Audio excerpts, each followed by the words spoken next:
అందరికీ నమస్తే. సనాతన ధర్మంలో మరీ ముఖ్యంగా భగవద్గీతలో శ్రీకృష్ణ పరమాత్ముడు పవిత్రాణాయ సాధూనాం వినాశాయ చ దుష్కృతాం ధర్మ సంస్థాపనార్థాయ సంభవామి యుగే యుగే అని చెప్పడం జరిగింది. అంటే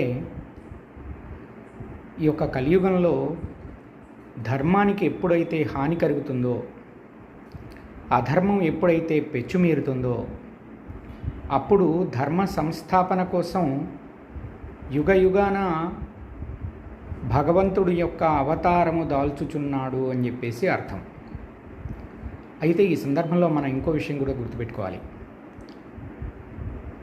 ధర్మం ఎప్పుడైతే గాడి తప్పుతుందో, గాడి తప్పిన ధర్మాన్ని సరైనటువంటి గాడిలో పెట్టేదానికి, ధర్మ మార్గంలో నడిపింప చేయడానికి, సమాజాన్ని ధర్మం వైపు నిలబెట్టడానికి కొంతమంది మహాపురుషులు కూడా జన్మిస్తూ వచ్చారు ఈ దేశంలో.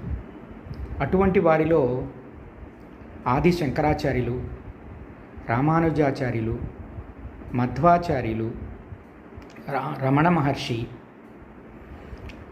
డాక్టర్ ఏపీజే అబ్దుల్ కలాం, ఈనాటి కాలానికి చెందిన వారి కనుకైతే స్వామి వివేకానంద, రామకృష్ణ పరమహంస, ఇటువంటి అనేక మహాపురుషులు జన్మిస్తూ వచ్చారు. వారు గాడి తప్పిన ఈ సమాజాన్ని సరైన మార్గంలో నడిపింప చేయడానికి, ధర్మబద్ధంగా ప్రజలు జీవించేదానికి, వారిని ఆలోచింపజేసేదానికి ముందుకొచ్చారు. అటువంటి వారే ఇప్పుడు కూడా మన సమాజంలో కనిపిస్తూ ఉన్నారు, జన్మిస్తూ ఉన్నారు. ధన్యవాదాలు.